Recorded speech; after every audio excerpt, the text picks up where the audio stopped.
G'day Internet and welcome to another episode of Morgan Makes. My name's Morgan and I like to make things. Today we're going to be making a remote control lunchbox airboat. Let's have a go.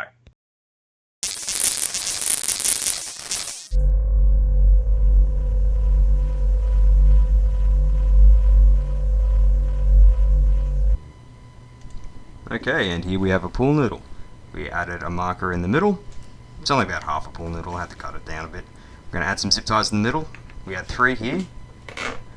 I'm just going to zip them up a little bit loosely, but still snugly.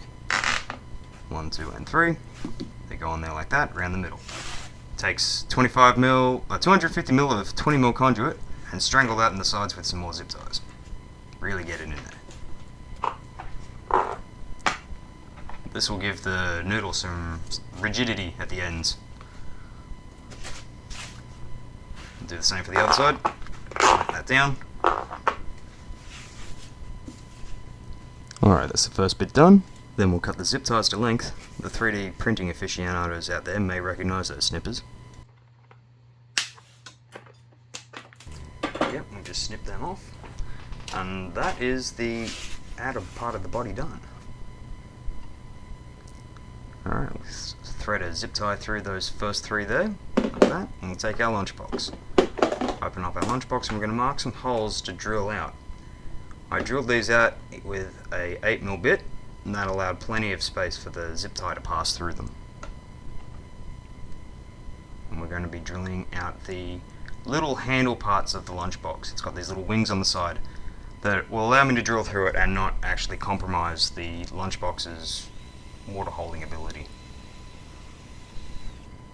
Yep. It's just that easy. That's the lunchbox with the holes drilled. Alright. And the noodle goes around it something like this.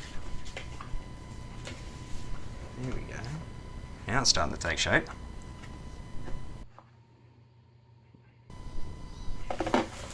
Okay, moving on to the next step. We've done up the zip tie and we'll just clip that bit off right there. Snip.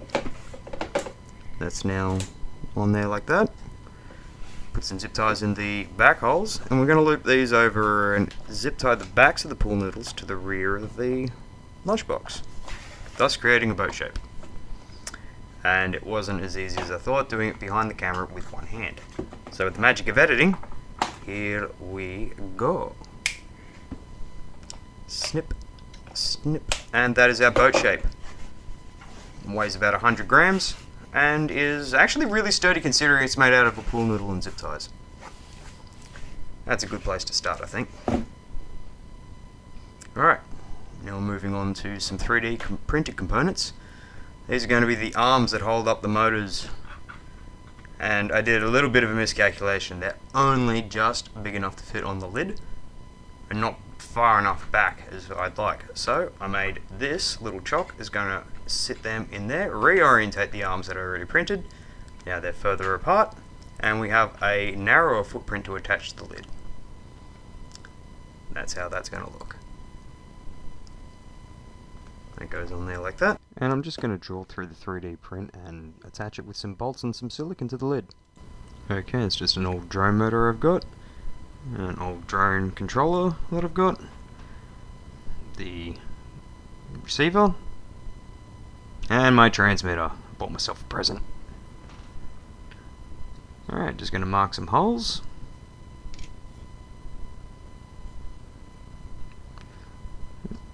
So just going to drill them out again, 8mm. Put 2 in there to secure the wings. Looks like that. That looks like it drilled. Fantastic. They go in there like that. I'm just going to tag that so I know which way is forward. And that's one of the motors mounted to the wing.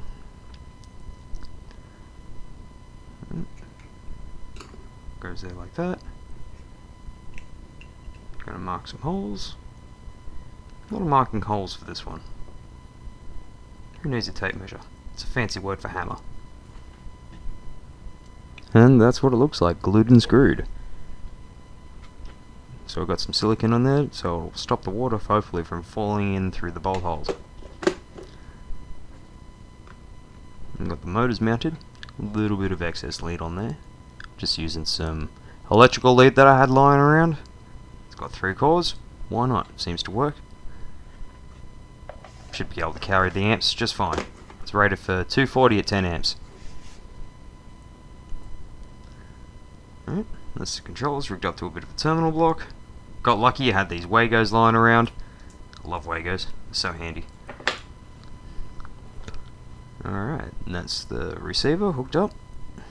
I made this little USB lead so I could power the receiver from a USB battery that I've actually got contained in there. Come on, come to life. And it starts ticking like a bomb. So no old card jumping pack for this one. I actually went out and got myself some good drone batteries. This should make the performance of the test, so much better.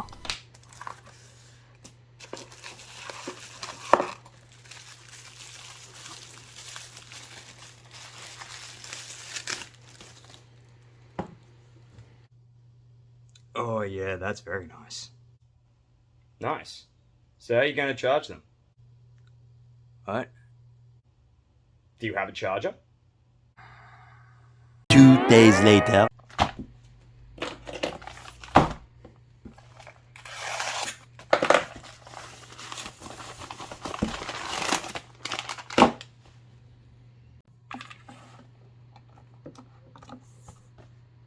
Alright, and there's the boat ready to test. There's some 3D printed fan blades on there. Hopefully they won't give me too much grief.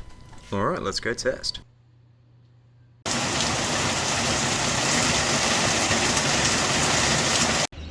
Welcome to my off-site testing facility in an undisclosed location, codename Level 4.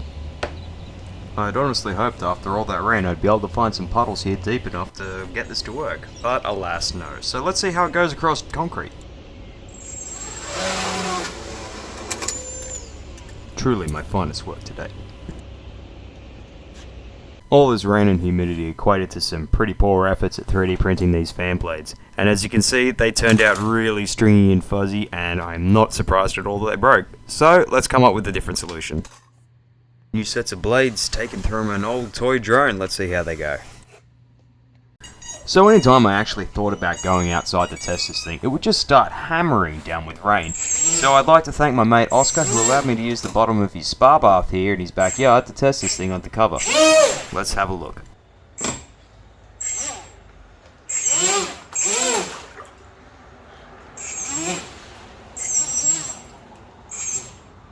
That's how it works. Ooh. I was about to say you're going to have to keep it the nose up. Yeah, you gotta keep the nose up. That's it, because it's got that much power that it... I think those blue tack's working quite well. It is. I think it just needs a repeat floor, no? You can I do get it, it, I get it. That's it. Okay, and here we have the GoPro footage. Always the good old trusty GoPro footage. It was really, really loud with those motors positioned right behind the camera as they were, so we cut the audio. We're just going to talk about it for a little bit. Now you may be thinking, Morgan, you've done 2 remote control boats in a row now. Is this what your channel's going to be about? Absolutely not. Next week we're doing something different. I just wanted to try and get a control scheme sorted for the other boat and making up a scale, basically the same project, but smaller and, using the same control scheme. Okay, so the controls are kind of backwards to how I want them, I think. Yeah.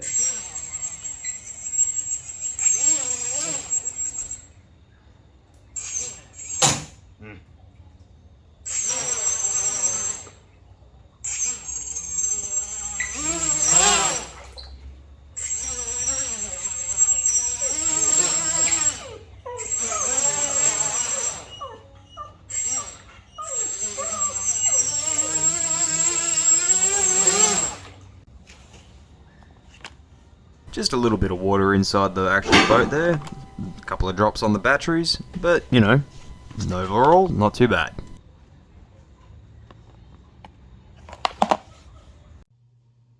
I'm extremely pleased with how that turned out. I'm very excited. I can't wait to take it out to an open body of water.